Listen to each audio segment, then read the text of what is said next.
Hey everyone, I just wanted to do a quick update here. Very exciting news. So, Ed Markey of Massachusetts beats Joe Kennedy III in the Democratic primary for the Senate election. Now, big news for progressives, big news for the left wing of the Democratic Party, right? And this Senate race became a national focus, and it almost feels like it's some kind of referendum on centrist Democrats. Um, Now, there's also been a narrative kind of spun about this race that I actually don't think is as fair, right, to Joe Kennedy III.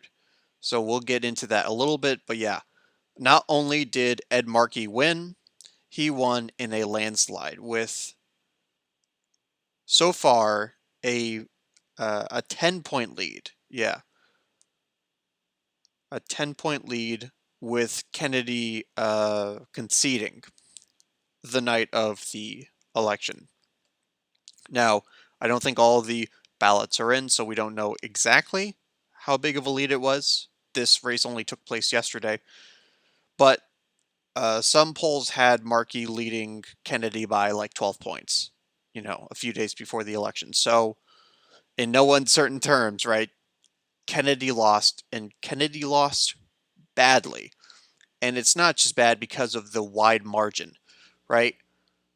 Obviously, we know who Joe Kennedy is related to. We know that he is, in fact, that Kennedy. He is the grandson, yes, the grandson of Robert F. Kennedy, the grandnephew of John F. Kennedy and Ted Kennedy. So he comes from the most prestigious dynasty of American politics that we've arguably ever had. And he lost in Massachusetts. He lost a Senate race in Massachusetts by a landslide. No Kennedy has ever lost a race in Massachusetts. Not not in the entire political career of the Kennedy family, right? None of them have ever lost an election in Massachusetts, right? JFK never lost an election. I don't think in his life, as of course being as short as it was. RFK, Ted Kennedy lost the primary election in 1980 to Jimmy Carter, but he was challenging the president of his party, and he came within such a close margin that while it was a loss, it was nothing like this. It was nothing to kind of stain the Kennedy legacy like this. So Ed Markey has been a progressive senator from Massachusetts for what, 40 years. He has his name on 500 bills that have become law, and he is a sponsor of the Green New Deal. So he is a progressive force in the Senate, has been so for 40 years. Joe Kennedy decides to primary him. Why? Well, apparently, Joe Kennedy thought that Markey was the most vulnerable candidate, right? He thought he had the best chance of becoming senator by defeating Ed Markey in the primary, which is opportunistic. It is uh, an insincere way of conducting yourself politically. It does not speak to you as some kind of champion of progressivism or progressive values. It's a power play.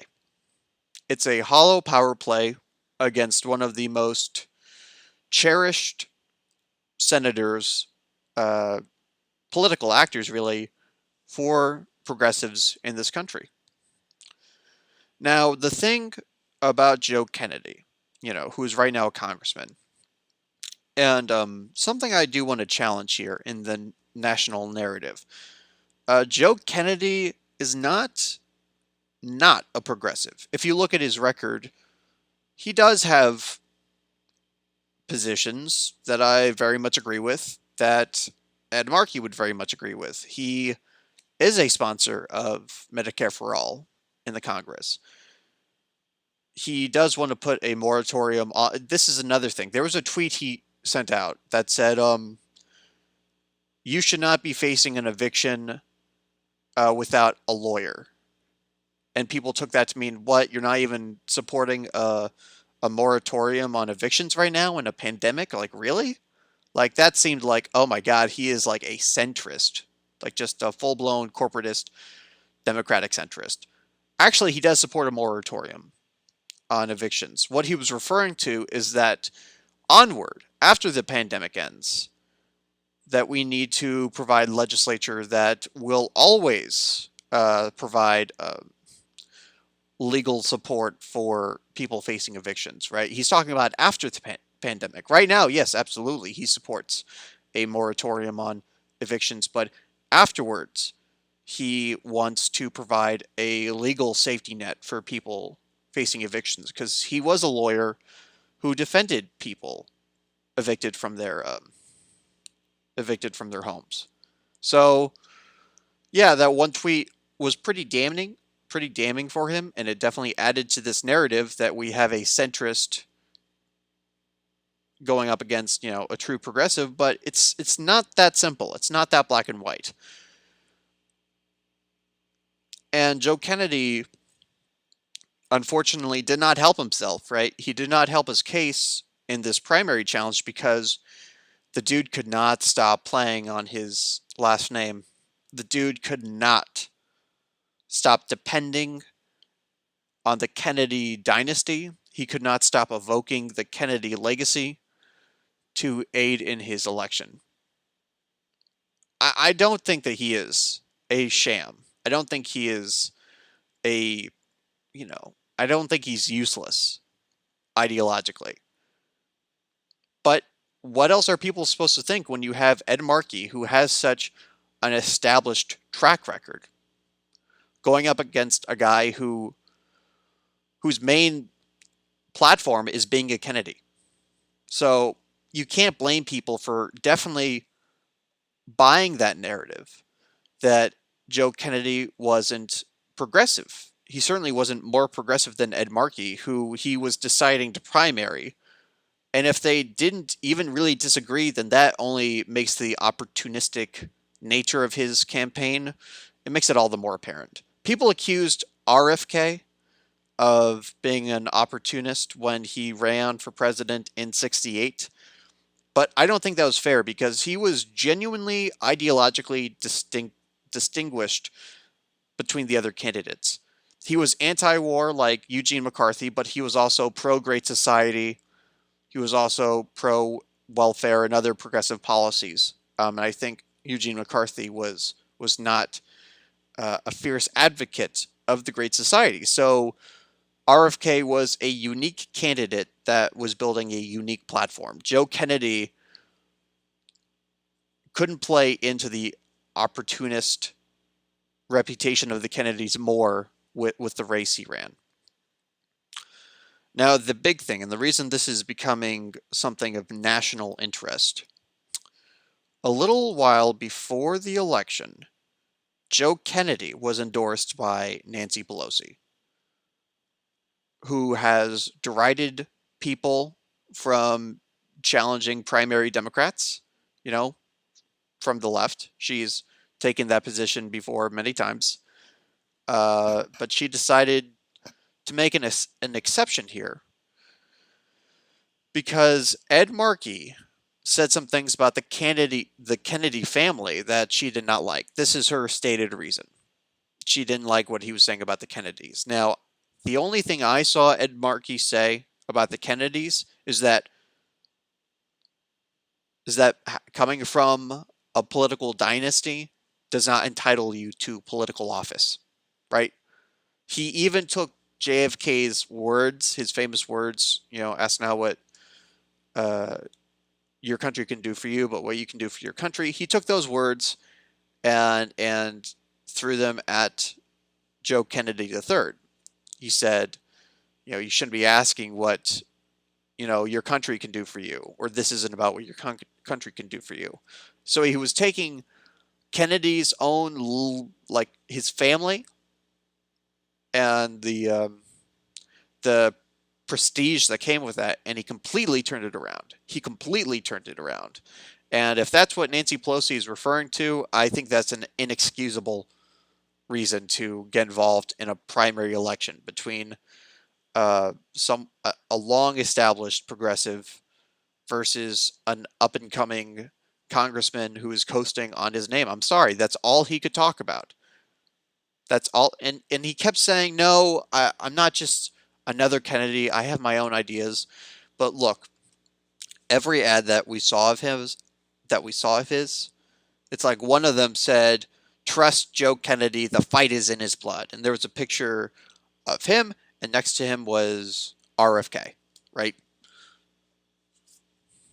What are people supposed to think when you run ads like that? Like we know who your family is. We know where you come from, Joe. Like, you do not have to remind people in Massachusetts who the Kennedys are. You don't have to remind them. They didn't forget. None of us have forgotten. You don't need to remind us. What you need to tell us is why you are a more valuable progressive, or could be more effectively progressive, than Ed Markey. And you couldn't make that case. It was a hard case to make. It was not a race you should have run. And now, unfortunately, it looks like your political career is going to be slowed down because you lost by such uh, a wide margin. It was an embarrassing margin. For a Kennedy, that was a very embarrassing margin. Would be for anybody, really. But getting back to the national kind of um, interest here, right? So Pelosi endorses Joe Kennedy for a really nonsensical reason, and obviously there's more stuff to it, right? There's probably some backdoor deals going on here between them. I know that Joe Kennedy did help to raise money for Democrats in the 2018 midterms, which is interesting because actually in this article, if I can find the specific part, Joe Kennedy had been very reluctant to campaign on behalf of Democrats back in 2014, 2016. So he does not even have a good track record of how, yeah, this commitment to unseeing Republicans represented a shift for the Massachusetts congressman. Um, he would make it a point to defend his Tea Party colleagues, even in the midst of the shutdown. He rejected the idea that he could help lead the DCC going into 2016. So he was very reluctant to help campaign on behalf of his fellow Democrats. So I don't know what's going on there, but who knows? Maybe he changed his position in 2018 and said to Pelosi, "Hey, if I run in 2020, I need your endorsement. If I campaign right now in 2018, if I help turn the House blue, you're going to have to endorse me." Joe Kennedy says that he never asked for an endorsement in any way, but it has to make you wonder what's really going on. Now, with Pelosi's endorsement came not just a backlash, it just backfired because Joe Kennedy raised $100,000 in the 24 hours after that endorsement. Ed Markey raised $300,000. I think people saw what was going on. I think they saw the political maneuvering that was going on and the attempt at the establishment to shut out a true progressive, and they rejected it. They rejected it wholesale. Because you know who was endorsing Ed Markey? AOC. AOC was one of his fiercest allies. I mean, she co-sponsored the Green New Deal in the House. He did it in the Senate. Obviously, they're allies. And, I mean, that must have played a role, right? That must have played a role in Ed Markey's victory. We had the leader of the progressive movement, or a leader in the progressive movement, versus the leader of the centrist wing of the party. And at least in Massachusetts, the progressives won out. Even though Joe Kennedy, looking at his pure platform, right, his record, he does have progressive values. I'm sure he's not to the left of Markey, but he is not the establishment. But he decided to turn to the establishment, or at least, you know, he made it a fight on behalf of the establishment to beat Ed Markey. And it didn't work. And unfortunately, the Kennedy name received its first real blow in its home state of Massachusetts. Now, another thing, and this hurts me to talk about because it was pretty devastating. My man, my homeboy, Bernie Sanders did not endorse Ed Markey. He was asked about it. He said that he respects Ed Markey. He considers Ed Markey a friend, an ally, but he would not be endorsing anyone for the race. Now, the charitable way to interpret that is that Bernie didn't want to get involved in a primary of another state. You know, I mean, that is kind of considered the norm typically, or at least it is a position that people take. But this was after Pelosi endorsed uh, Kennedy. How could I forget the name Kennedy? This was after she endorsed Kennedy. So people were looking to Bernie like, "Hey man, are you going to step up?" You know, they're elevating this. Whether we like it or not, this is becoming a national election really in terms of interest and impact. And Bernie did not endorse Markey. It's interesting to note that Markey did not endorse Bernie for his 2020 run. He endorsed Elizabeth Warren. I like to think of Bernie as being above politics like that. But either way, it was very disappointing that Bernie didn't endorse Markey. Very disappointing, very out of character.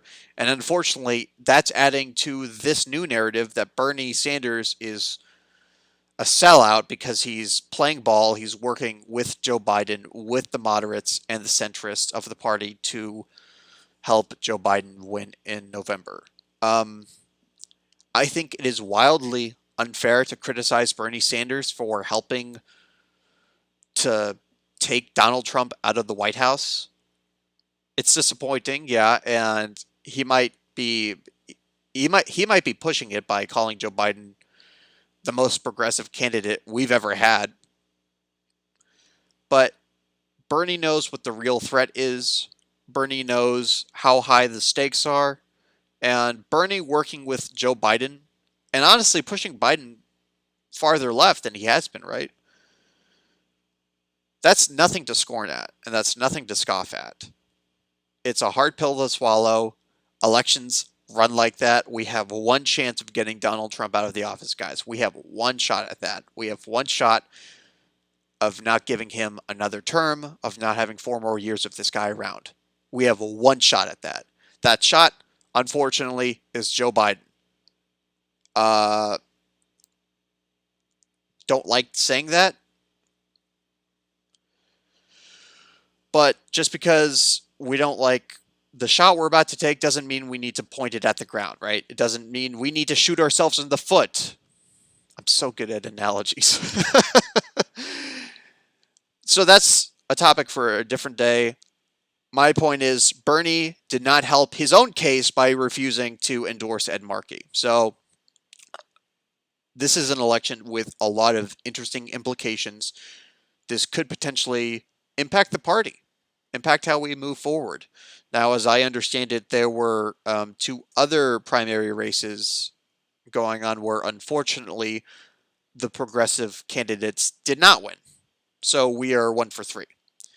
But considering that this had like national weight behind it, considering that the Speaker of the House came out to endorse Joe Kennedy and we still won by a landslide, that still has to have implications moving forward. We have to learn from this. We have to take a lesson away from this. So I hope that Nancy paid attention. I hope that she saw that she can't shut out the progressives. The progressive force is a strong one, and her endorsement is not going to change that. So, anyways, hope you guys enjoyed that video. What are your thoughts on this election? I think it's really fascinating, and I'm excited to see how things move forward. So, all right, kept you all here long enough. I am signing out.